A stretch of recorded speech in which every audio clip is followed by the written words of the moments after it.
Hey there, West Michigan. Hope you're having a great start to your weekend. I'm meteorologist Michael Behrens. Thanks for watching 13 Plus. We're going into the weekend where much better weather will be around than what we had to wrap up the work week with. Friday wasn't so bad once we got to the afternoon, but it was what happened early in the day and late Thursday that caused all the problems. Here's some of the snowfall totals that we had reported around the region. Those totals came up to as high as 6.2 inches in Hart and Mears. Harrison was at 6 inches. Reed City was at 5.5. Here at the studios, we picked up 4.5. Over in Lowell, 3.3. Kentwood picked up a pretty good amount of snow too.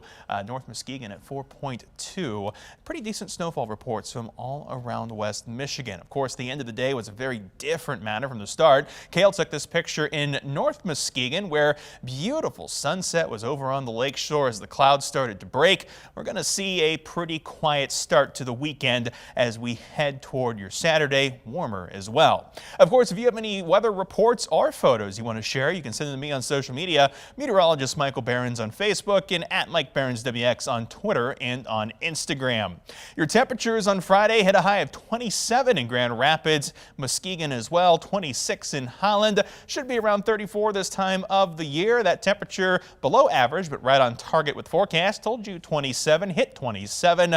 That's a bullseye in the second day in a row inside 3 with just 3 misses in the last month forecasting.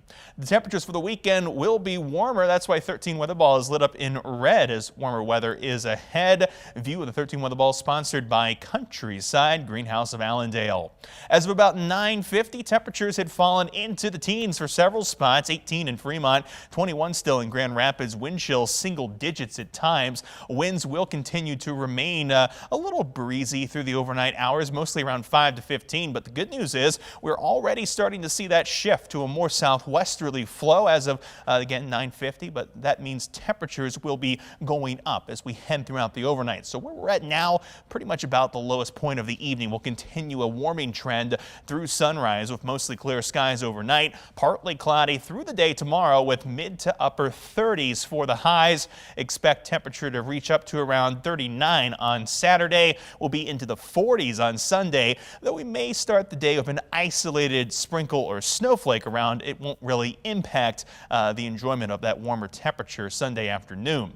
The radar as of 9:50, pretty quiet across West Michigan. For that matter, the Great Lakes region as a whole, looking at a lot of quiet weather. Some cloud cover moving across northern portions of the state in northern Wisconsin. But again, mostly clear skies take us into the overnight hours and into the start of your Saturday. Here's the hour-by-hour forecast showing those mostly clear skies continuing through Saturday morning. There will be a few clouds around throughout the day Saturday. Partly cloudy is the forecast. As we head towards Saturday evening, though, that turns a little bit more toward mostly cloudy. And then as we get into early Sunday, again, here comes that isolated chance for maybe a few flakes of snow, a little bit of rain. That quickly moves out, though, as we head into the day Sunday. And while we stay mostly cloudy, it will be, again, a fairly warm cloudiness out there as that southwesterly flow continues to bring in mild temperatures. Cloudy skies, mostly cloudy skies, that is, continue as we head into Monday. But then as we fast forward to Monday night, that's when we get into a little bit more of wintry weather once again.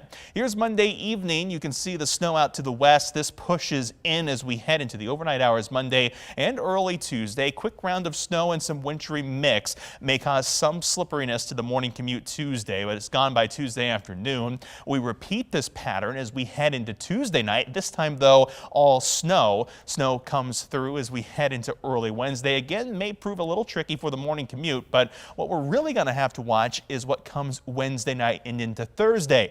That could be a widespread area of high impact wintry mix as we head into early Thursday. It's not a shoo-in yet, but it's something that we're really going to have to watch closely as we head through the weekend and into early next week. Here's a look at temperatures for your Saturday, though. We're looking at 30s to near 40 along the lake shore. Pretty nice afternoon. We'll be in the mid to upper 30s in those northern zones with temperatures that'll be hanging around 39 Grand Rapids up to 41 in Kalamazoo. 13 on your side, 10-day outlook.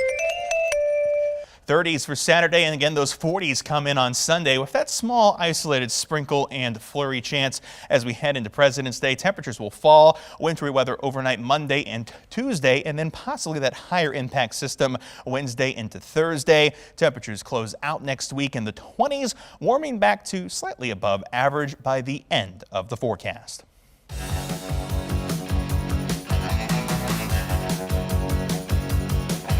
Sponsored by the Power of Poison exhibit at the Grand Rapids Public Museum. If you've been on the highway this week, you've likely seen the signs advising that seasonal weight restrictions are now in effect on West Michigan roads. However, do you know why these restrictions go into effect or what their goal is in the first place? Well, I'm here to give you the answers. When it comes to what we're looking at on those roads, it all comes down to potholes. And let's take a look at how they form and why they form this time of the year. Water is always seeping through the road surface because it's never completely solid. There's cracks, there's pores in that pavement, and usually that water can drain through. But this time of the year, that subsurface is frozen, and if that frozen water freezes underneath the road surface, it can force the pavement up. Extra traffic adds stress to that already weakened pavement, so any kind of oversized load or high weight load would certainly exacerbate that problem. And of course, once you damage that road and things start to warm back up, additional vehicles come across that damaged road surface, and then we get more potholes. So to find out what the goal of these weight restrictions are and how MDOT thinks they're helping, we reached out to one of their representatives earlier this week who told us more about why these restrictions are beneficial. The whole point of the spring weight restrictions is to keep very heavy loads from going across that pavement while it's particularly susceptible to being damaged. You can potentially increase the lifespan of some low volume asphalt pavements by up to 10% if you get these restrictions on correctly. And the savings could be somewhere in the neighborhood of $14 million annually.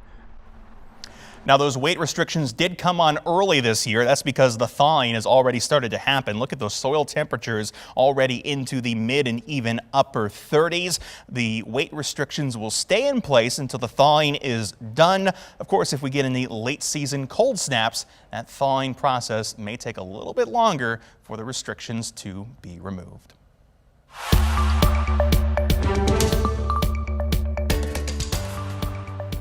Now to a few stories about the environment from around the nation. Authorities are investigating a train derailment near Detroit.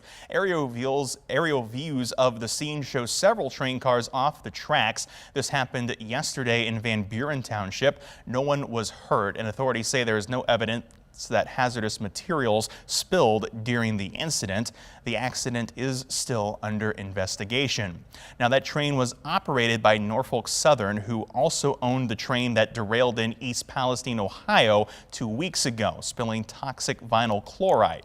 Now the Environmental Protection Agency is there to reassure people the air and water are safe. But with rain moving in, there are concerns that contamination could spread further. ABC's Daria Albinger has details. Residents in East Palestine, Ohio are now worried about a new threat stemming from the toxic crash site where a Norfolk Southern train carrying vinyl chloride derailed 2 weeks ago.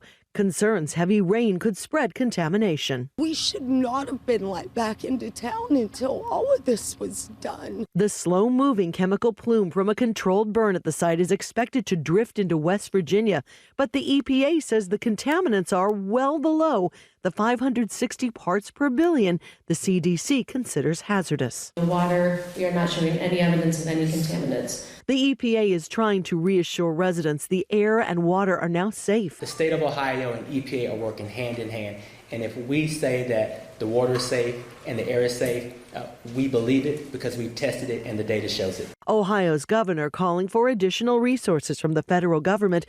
HHS and CDC crews now deploying. This is a map from the U.S. EPA that shows all the places where they've taken outdoor air samples over the past 2 weeks.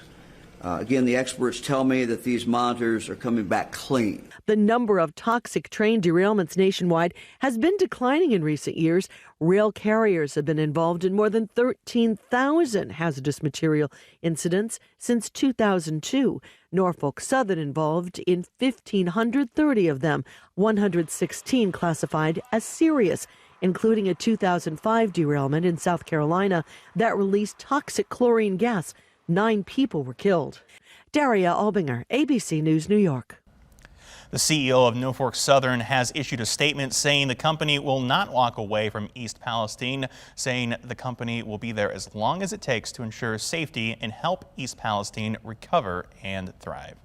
And now that you're up to date with the latest forecast and some weather and environment news from around the country, you can always find more at 13onyourside.com or by downloading 13 on Your Side news and weather apps. For now, thanks for watching 13 Plus. I'm meteorologist Michael Behrens.